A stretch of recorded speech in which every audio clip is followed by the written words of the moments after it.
Akida iliminin manilүүлүгү insan kaçan bir nersege umtulat.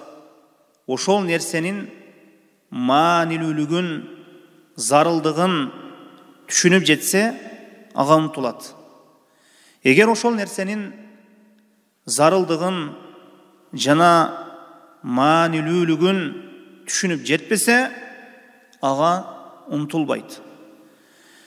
Biz oku үйрөнө турган акыйда илимин же тауhid илимин зарылдыгын жана маанилүүлүгүн билип алсак, ага умтулуубуз мүмкүн. Бир нерсенин маанилүү же маанилүү эместиги, зарыл же зарыл эместиги кайдан билинет? Канчалык муктаждыгыңыз көп боло турган нерсе маанилүү болот. Канчалык бир нерсеге муктаж болсоңуз, ал маанилүү нерсе болуп саналат. Ар бир инсан дүйнөдө өз иштеринде эң маанилүү нерсени биринчи коёт. Маанилүүлүгү, зарылдыгы болбогон нерселерди кийинки орунга коёт.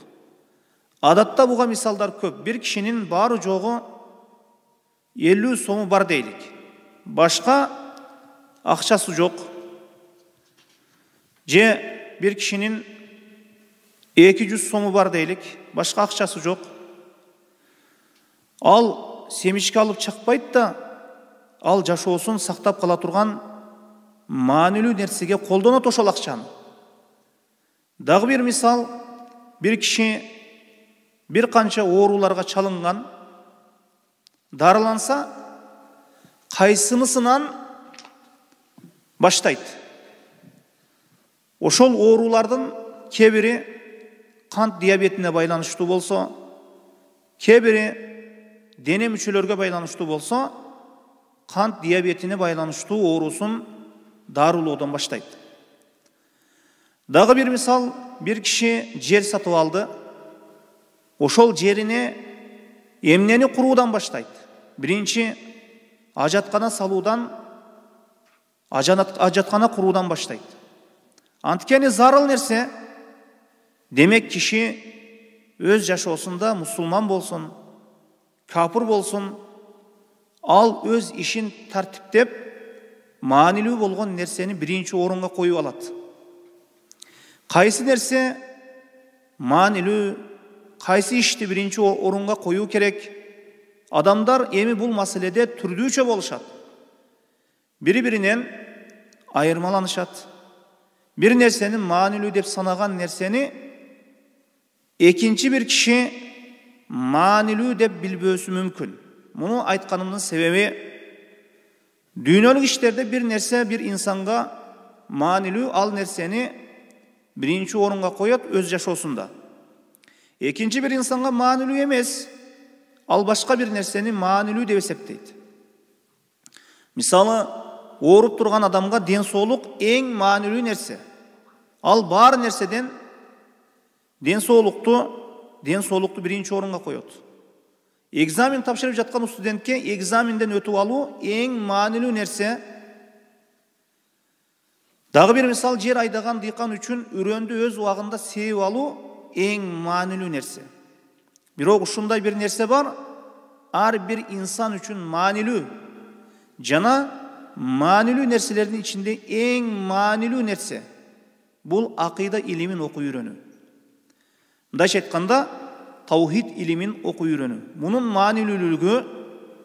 маанилүүлүгү, зарылдыгы белгилүү бир адамдарга таандык эле эмес. Адамдардын бир бөлүгүнө эле таандык эмес.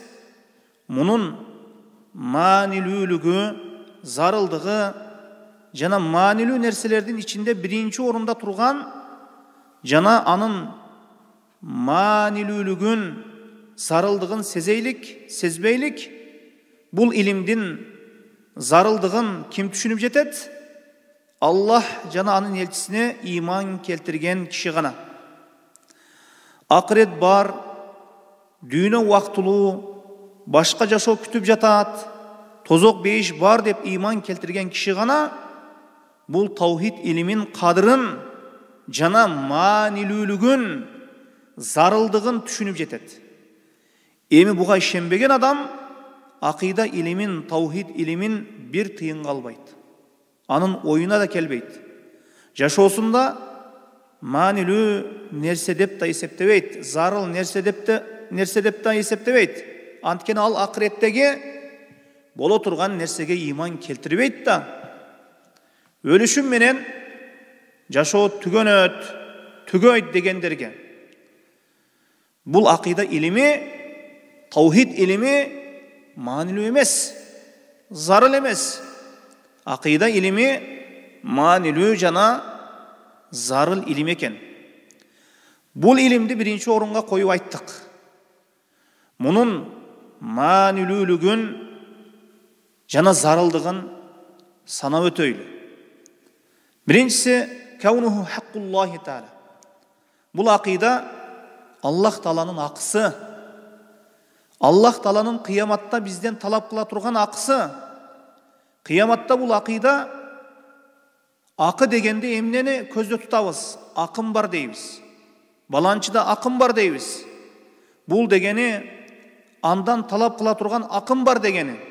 Мисалы, карыз берген болсом, акымды бер, карызымды бер дегени. Же бирөө кимдир бирөөнүн колунда иштесе, ал акымды бериң деп айтат. Акы дегени ошол талап кылына турган нерсе. Аллахтын акысы дегенибиз, Аллах Таала кыяматта бизден талап кылып ала турган нерсе, мына ушул акыйда таухид илими.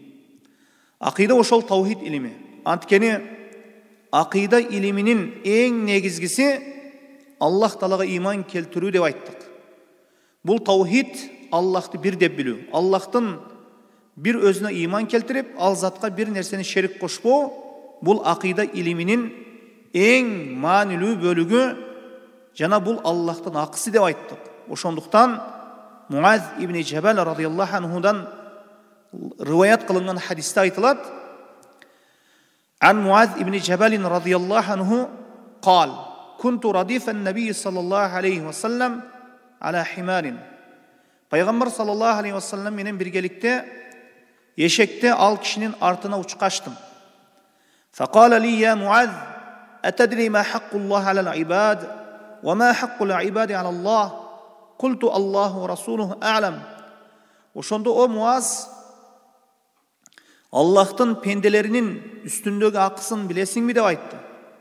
Жана пенделердин Аллахтагы акысы эмне экенин билесиңби деп айтты. Эки суроо койду. Аллахтын пенделериндеги акысы жана пенделердин Аллахтагы акысы. Мен Аллах жана анын элчиси билүүчүрөөк деп айттым. Qal: Haqqullah alal ibad an ya'buduhu wa la yushriku bihi shay'an wa haqqul ibadi ala Allah an la yu'azziba man la yushriku bihi shay'an.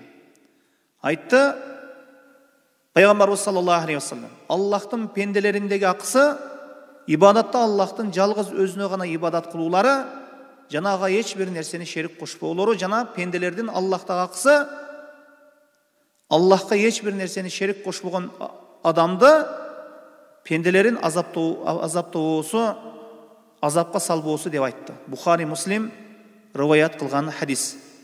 Демек, Аллах Таала кыямат күнү бизден талап кыла турган нерсе мына ушул таухид акыйда илим экен.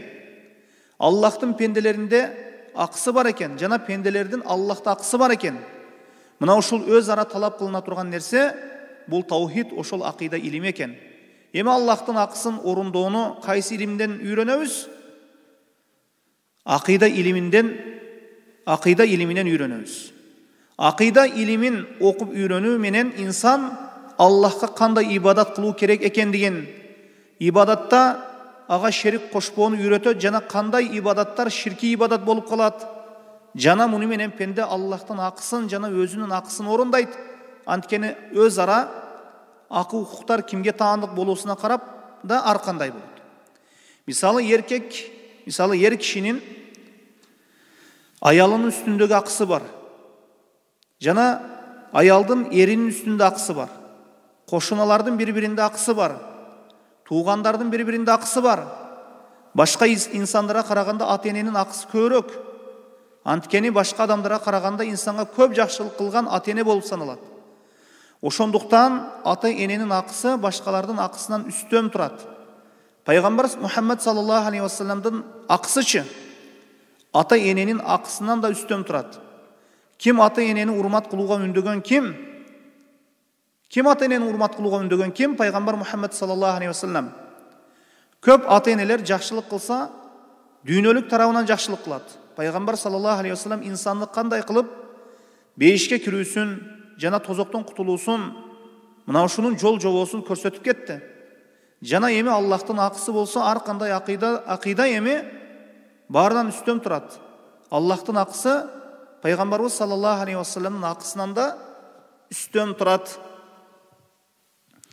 Акыйда илимин окуу үйрөнүүнүн зарылдыгын жана маанилүүлүгүнүн экинчи бир себеби акыйда илиминин эң негизги болгон бөлүгү бул таухид. Пенделердин жаралуусунун негизги максаты да мына ушул таухид себебинен. Аллах Таала бул тууралуу мындай деп айтты: "Ва ма халактул джинна вал инса илля лиябудун." Жиндер менен инсандарды жалгыз өзүмө ибадат кылуу үчүн жараттым. Негизи жаралуубуздан максат да мына ушул жалгыз Аллахтын өзүнө ибадат кылып, ага эч бир нерсени шерик кошпоо. Эми ширк келтирбей ибадат кылууну бизге акыйда илими окуу үйрөтөт. Акыйда илимин жана ошол таухид илимин окуу үйрөнүүнүн үчүнчү бир себеби таухид ислам түркүктөрүнүн ичинде эң алгачкы орунда тура турганы. Жана динде важип болгон амалдардын эң биринчиси болуп саналат. Буга далил эмне? Buniyal İslam ala khamsin şehadet en la ilahe illallah ve enne Muhammeden Rasulullah. İslam 5 türküke kurulgan. Allah'tan başka sığınууга татыктуу zat жок. Muhammed sallallahu aleyhi ve sellem Allah'tan elçisi dep kübөлүk berүү. Bul kübөлүk berүү tauhid. Başka bir hadiste Peygamber sallallahu aleyhi ve sellem Muaz ibn Cebel'di Yemen'e jiberip jatıp "İnneke ta'ti kavmen min ehlil kitab fed'uuhum ila şehadet en la ilahe illallah ve enni Rasulullah." O Muaz sen ahli kitap bolgon коомго кетип жатасың. Аларды биринчи болуп дават кыла турган нерсең күбөлүк сөзү ла илаха илlallah Muhammedun Rasulullah'ка болсун деп айтты. In ata'uka lizalik. Эгер алар сага бул маселеде күбөлүк сөзү ла илаха illallah'ты кабыл алышса, андан кийин аларга fa'limhum anna Allah Taala iftarada aleyhim 5 salawatin fi kulli yawmin ve leyla. Bir күндүн күндүз түнүндө 5 вак намазды парыз кылгандыгын билдиргин деп айтты. 5 вак намаз да күбөлүк келмесинен кийин айтылды хадиске ылайык бардык пайгамбарлар мына ушул максатта жиберилген экен. Бир гана Аллахка ибадат кылгыла, жана ага эч бир нерсени шерик кошпогула деген максат менен Аллах Таала пайгамбарларды жиберген. Мына ушул акыйданы, мына ушул ишенимди сиңдирүү үчүн келишкен бардык пайгамбарлар. Бул нерсени Аллах Таала бир канча аяттарда баяндап айткан. وَمَا أَرْسَلْنَا مِنْ قَبْلِكَ مِنْ رَسُولٍ إِلَّا نُوحِي إِلَيْهِ أَنَّهُ لَا إِلَهَ إِلَّا أَنَا فَاعْبُدُونَ. O Muhammed, senden aldın bir peygamber жиберген болсок, ага менден башка сыйынууга татыктуу зат жок, мага гана ибадат кылгыла деген кабар берүү менен пайгамбар жибергенбиз. Ошондуктан ар бир келген пайгамбардын эң биринчи максаты бир гана Аллахтын өзүнө ибадат кылгыла, ага эч бир нерсени ибадатта шерик кошпогула деп адамдарды таухидке чакыруу болгон экен.